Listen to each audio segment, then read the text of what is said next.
represent the largest uncertainty in the climate forecast, and they're really the hardest part of the whole thing.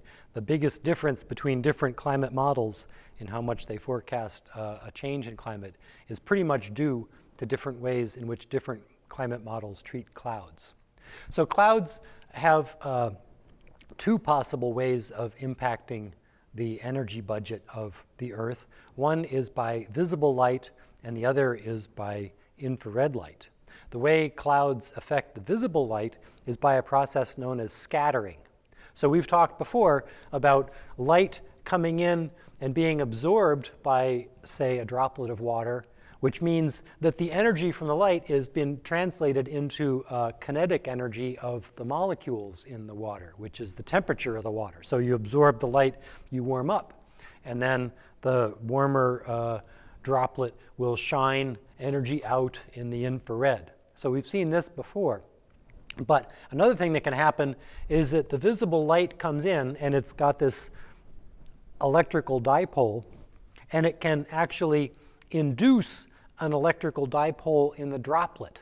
So the droplet of water can be a little bit plus on one side and a little bit minus on the other side, and flipping back and forth in resonance with the light that's coming in.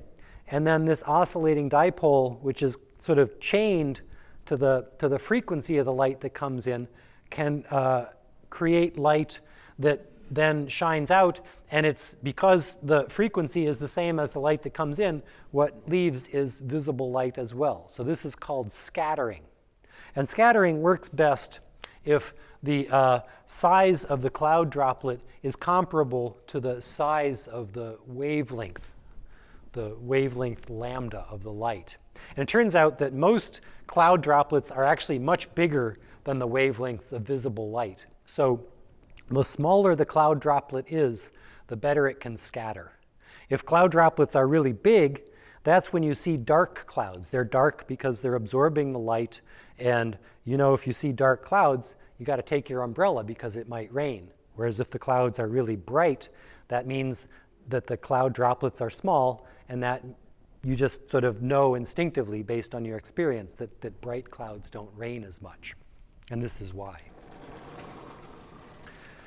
So there are basically three different kinds of clouds. I mean, there's about a bazillion kinds of clouds if you draw the distinctions fine enough. But basically, there are three kinds. There are these really high altitude, very thin, wispy clouds called cirrus clouds. They tend to be found at about an altitude of maybe 10 kilometers or so. And then the other two main kinds are cumulus and stratus clouds, which are found somewhere between about 0 and 4 kilometers altitude.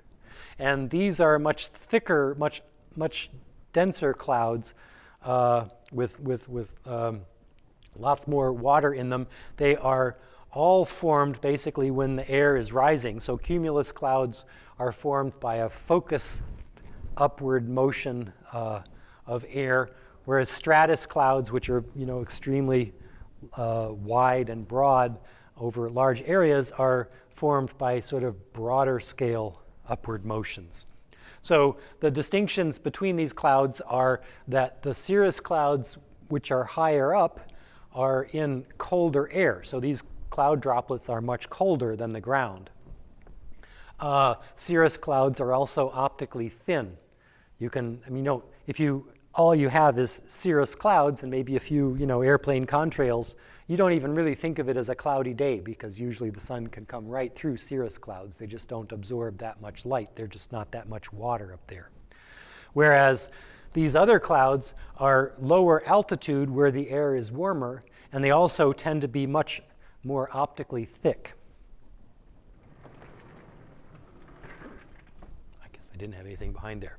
So if we put these together, these two different settings, we can sort of deduce or understand the impact that these different kinds of clouds have on the visible and infrared energy budgets. So for the different kinds of clouds, we have the infrared effect, which is basically the greenhouse effect. And thinking about these clouds, the ones that are going to have the strongest infrared effect are the ones that are high up in the atmosphere because they're colder.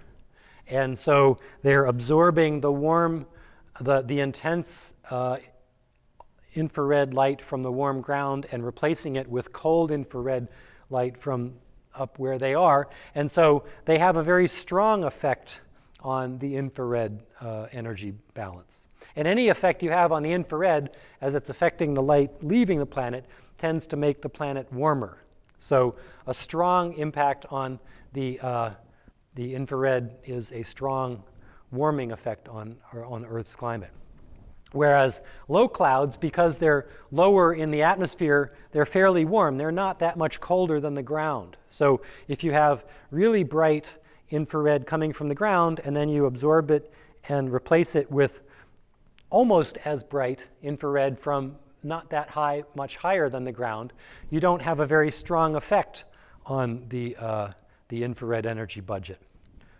So this is a much weaker effect from the low clouds.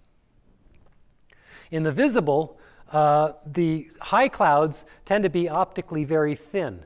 You can see through them, and so they don't really scatter that much light. And so they have a weak effect on the visible energy budget. Now, if you mess with the visible energy, what you're doing is you're reflecting incoming sunlight back out to space. You're increasing the albedo. That tends to always make the planet cooler.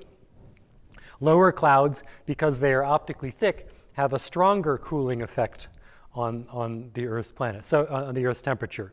So the different kinds of clouds have different impacts on the Earth. The high clouds usually are warming because the infrared effect is strong and the visible effect is weak. The infrared effect is to warming. And so high clouds tend to warm the planet. Low clouds, on the other hand, have a weak infrared effect, a weak warming effect, and they have a strong effect on the visible because they're so optically thick, they scatter more light, and so they tend to cool the planet. So clouds can cut both ways. On balance, it seems as clouds lead to an overall cooling effect of Earth's climate. The reason why it's so hard to simulate clouds in climate models and why different climate models get different answers for what they think the clouds will do in a changing climate is because in a gridded climate model, you don't really have enough grid points to simulate all of the processes that happen inside a cloud. Little gusts of wind bring the raindrops together, they coagulate, they fall out, they evaporate, all kinds of small-scale processes happen that determine how clouds work, and you just can't put all of that stuff into a climate model the way you would like to do it from first principles. Instead, they what we call parameterize clouds. So, you know, if the temperature is such and such and you've got so much water vapor, in those sorts of conditions, you tend to find this kinds of cloud or that kind of cloud or no clouds, clouds with certain cloud sizes of droplets, that sort of thing. They can't base on the cloud properties on the first principles as they would like. They have to kind of fake it.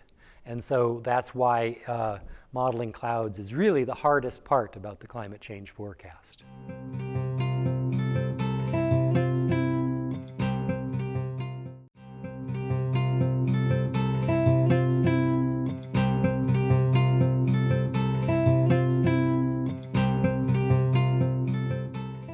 Another issue related to clouds is that of sulfate aerosols. So by aerosol, we don't mean spray can. We mean little suspended droplets of things sort of hanging in the air. And we have lots of aerosols that are produced from the combustion of coal that has sulfur in it. So when you burn coal that has sulfur, it releases SO2, which gets turned into sulfuric acid in a few weeks in the atmosphere. Sulfuric acid wants to be a liquid, and so it tends to form these little tiny drops about a micron in size. So these are much smaller than cloud droplets, which are typically sort of 8 to 10 microns in size. So these tiny ones, since they are comparable in size to the wavelength of visible light, are really, really great scatterers. They're very good at reflecting sunlight back out to space. So the presence of these aerosols as droplets of sulfuric acid of this size, this is called the direct effect of sulfate aerosols, as opposed to an indirect effect, which is where the aerosol forms, it acts as a cloud condensation nuclei. It's like a cloud seed. It enables water to accumulate on the droplet, and it makes altered cloud droplets. And this is called the indirect effect. So if you have clean air that's rising up, and so it's expanding and cooling down, and so the water wants to condense, it's really hard for water vapor to start a cloud droplet out of clean air. So once one cloud droplet or a few cloud droplets start to form, all the rest of the water goes to them rather than finding new cloud droplets to form because it's so difficult. And so you tend to get not very many, but sort of larger cloud droplets, relative to the case where you have lots of these condensation nuclei, these little droplet seeds from these aerosols. So in dirty air, if you have the same trajectory, the same amount of water vapor, it tends to form a larger number of smaller drops. And so because these are smaller than those, they are more effective at scattering, because the smaller the better for cloud droplets. They're all too big to scatter as efficiently as they could, but the smaller they are, the better. Also, if the drops are smaller, they will tend to rain out more slowly, so the cloud may live longer. This alteration of the cloud is called the indirect effect of the sulfate aerosols. So this is a diagram here of what's called the radiative forcing. This is the change in the energy balance of the Earth in watts per square meter that's caused by these various things. So here's carbon dioxide is about 1.5 watts per square meter, and then other greenhouse gases like methane and freons and things like that contribute some more warming. And there's some uncertainty in how much radiative forcing that produces. And then here are the aerosols. Because what aerosols do is scatter light, they tend to cool the planet. They're messing with the visible energy budget and the albedo. And so there's the direct effect here, and then the indirect effect is potentially even larger. But what's important is that the uncertainties are huge for the aerosol effects, much larger for the cooling impacts of aerosols than the uncertainties in the warming effects from the greenhouse gases. So this will become important later when we try to figure out the climate sensitivity of the real Earth based on the total amount of radiative forcing. We don't know exactly if the aerosols are a strong cooling effect, then that counteracts most of the warming effect from the greenhouse gases. That means that the warming that we see is due to a smaller total forcing. Whereas if the aerosols are weaker, on the weak end of how important we think they are, that means that there's been a pretty relatively strong warming radiative forcing from just the greenhouse gases, which means that it would mean that the Earth is somewhat actually less sensitive to watts per square meter of forcing. So we know how much the temperature has changed. What we want to know is the watts per square meter of radiative forcing that led to that temperature change, and then we can figure out how sensitive the Earth's climate is to the watts per square meter. But the uncertainty in the aerosol effect, and especially the indirect effect, is the thing that limits us the most in trying to understand how much radiative forcing is driving the planet temperature change that we observe.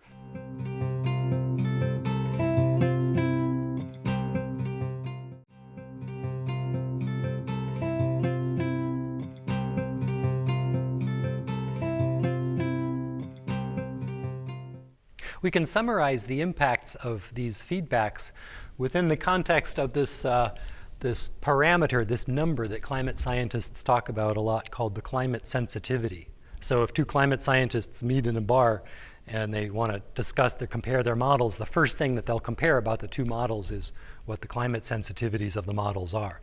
The climate sensitivity is defined as the change in temperature from doubling CO2. So it's written with this capital letter, Greek letter delta, which is oftentimes used to mean a change in something. And the 2x means doubled CO2.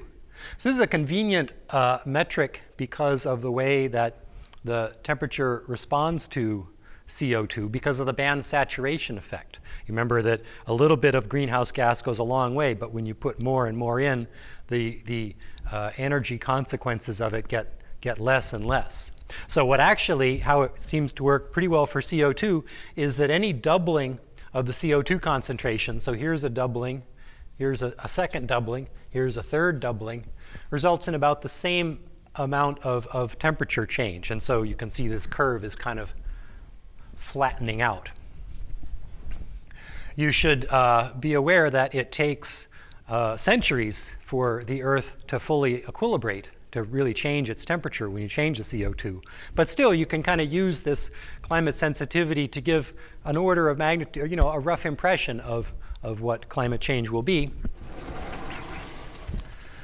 by multiplying the climate sensitivity by the number of doublings, which you can calculate here using logarithms, a logarithm of the ratio of the CO2 at the end of some time versus the initial, so the change in CO2 divided by the logarithm of 2. So if you put in 560 over 280, you end up with 1 doubling. So that would be 1 times the climate sensitivity. So we can calculate what the climate sensitivity to change in the energy flux should be without any feedbacks, just using the Stefan-Boltzmann equation. So we have the total energy flux here in watts per square meter is epsilon, the emissivity, which we've assumed is pretty much equal to 1, sigma, the Stefan-Boltzmann constant, which is just a constant, and then the temperature raised to the 4th power. So by running a model like the Modtran model, where you add more CO2, you can get that doubling CO2 changes the energy balance by about 4 watts per square meter. So if you put that, you run this twice, calculate 2 temperatures, and change the forcing by 4 watts per square meter, you end up calculating that the climate sensitivity of a bare rock with no greenhouse effect and no feedbacks would be about 1 degree centigrade. So the climate sensitivity for CO2 alone would be about 1 degree centigrade. But then we've got the water vapor feedback and the ice albedo feedback, and those together just about double the climate sensitivity of the Earth. So if they didn't exist, it'd be much less of a problem. And then clouds. Clouds are the biggest uncertainty in climate models. Different models range from either having not much cloud feedback, and then they will have a fairly low climate sensitivity of maybe 2 degrees C for doubling CO2, or to having a higher feedback from clouds, which results in an overall climate sensitivity that's much higher. So it's really unfortunate that clouds are so difficult to model because they are formed by processes that happen on all different spatial scales. It's very difficult to do a whole atmosphere full of clouds in a realistic way. And this is the main source of uncertainty in the climate models for the future prediction.